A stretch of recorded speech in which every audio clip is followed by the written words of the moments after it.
Hey guys, it's Ariane from the Backpacker TV. It is Sunday morning and I have made it to Standing Indian in North Carolina. As you can see, there is absolutely no view whatsoever, which is a little disappointing in regard to the fact that this is one of the most spectacular views right when you enter North Carolina, and there is none. But all the more better, it's beautiful.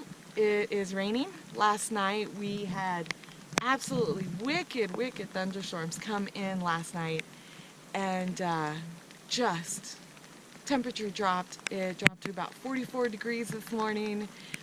We stayed dry, not necessarily warm, but that's the key, is staying dry out here. You guys, I cannot stress enough the importance of always having a dry pair of clothes to change into, because the temperature can drop drastically out here in the mountains, especially at high elevations. We were about 4,400 feet, and I gotta tell you, staying dry is key. But also, when you hit the shelters, keep in mind that mice are the no game. So mice are a force to be reckoned with in those shelters, especially these really wet and cold nights. They come in looking for food. We had a guy that actually got his bag chewed through last night. I woke up listening to the sounds of the mice chewing, and I scurried him off, but it was a little too late. There was a big hole in his backpack, and those things are not cheap. So I cannot stress enough, it's not just the food that you take out of your bag, it's everything with a scent. Toothpaste, if you bring deodorant, anything, check all those little minuscule little pockets. And my advice to you is, what I do is I keep my backpack open. I don't zip up any of the zippers. I open all the zippers. I open up the main compartment, kind of let the mice go in if they want to, because I have removed everything with smell. So I'd rather them go in and have to clean up mice pellets the next morning out of my backpack than find a huge hole through my expensive pack. So that might be something you consider. Keep it open for the mice to freely go in, roam around, find that there's nothing, and then they move on. So that's a word to the wise, you guys. Well, it is starting to rain pretty hard. I'm going to get down the mountain. I've got about 7 miles until I hit the next shelter. I think I'm going to shortchange my day today and stay dry. Bye.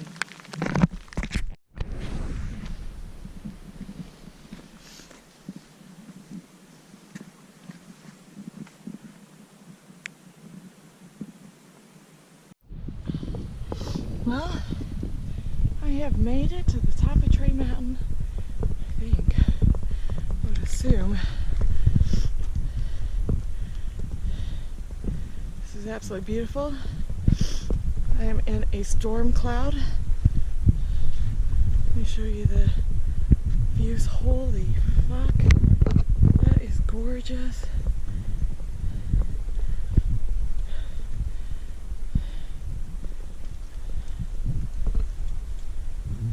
Keep wrapping back around and show you this view again. I wish I could zoom. It is beautiful. It's starting to rain again. It has been raining on and off. The hike so far has been absolutely beautiful. It's been hard, and it's been worth every second for this view. All right. So here I am at Trey Mountain Shelter Area. You can see behind me, it is absolutely beautiful. Today's forecast was a little to be desired, of course, but it has turned out to be a lovely, lovely evening. Poured rain, cold rain, all the way up from Trey Mountain Gap all the way up to the shelter here. Saturated to the bone. By the time I got to the shelter, about 8 people here. They were all bone dry. They had made it in time.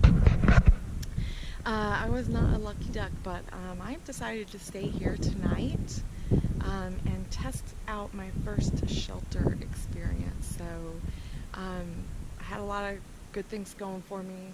Have the views tonight, and hopefully sunrise will be right over here in the morning. Count my lucky stars that we actually have good weather. And then my feet were just soaked. I was soaked, and it seemed like the logical thing to do instead of pushing forward and getting blisters on my feet. So I have fallen short a little bit in mileage. My average mile per hour is I'm actually only at about 7 today, 6 or 7. So extremely low, but should be worth every moment for a dry place to be. I chose not to set up the tent because there's a good group of guys in the shelter that seem a lot of fun, and it's a good time as any to go ahead and get comfy with those shelters before I hit the Great Smoky Mountains. So I will update you on how that went.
Tree and blackout, which separates Georgia from North Carolina. You can see that the AT is that's actually headed south. I'm headed north. This point right here is about 78.4 miles into the Appalachian Trail. So I have made my way all the way through Georgia, and now I've stepped foot in North Carolina, heading north. I can't wait to see what it brings. It's going to get harder, and more beautiful, and more rewarding. So, see you up north.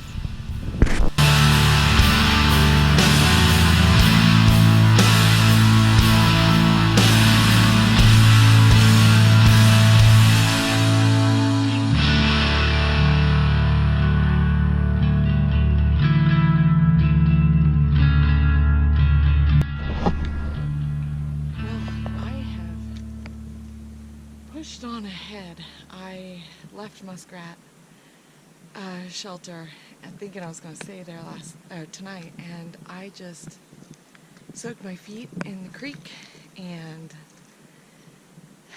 loaded up on water, took a 20-minute rest, and I felt great. So I am here. You can see behind me there are cars. That is the intersection of the Kimsey Creek Trail, and I have 0.9 mile climb all the way up to standing Indian shelter. I'm going to fall below the summit, even though that was my goal. I really wanted to stay up there. I've stayed up there before, and it's absolutely gorgeous. But due to the intense thunderstorms, they're calling for lightning, extremely high wind gusts up at the higher elevation. So I'm going to fall a little bit below. Stay at standing Indian shelter, and hope for the best.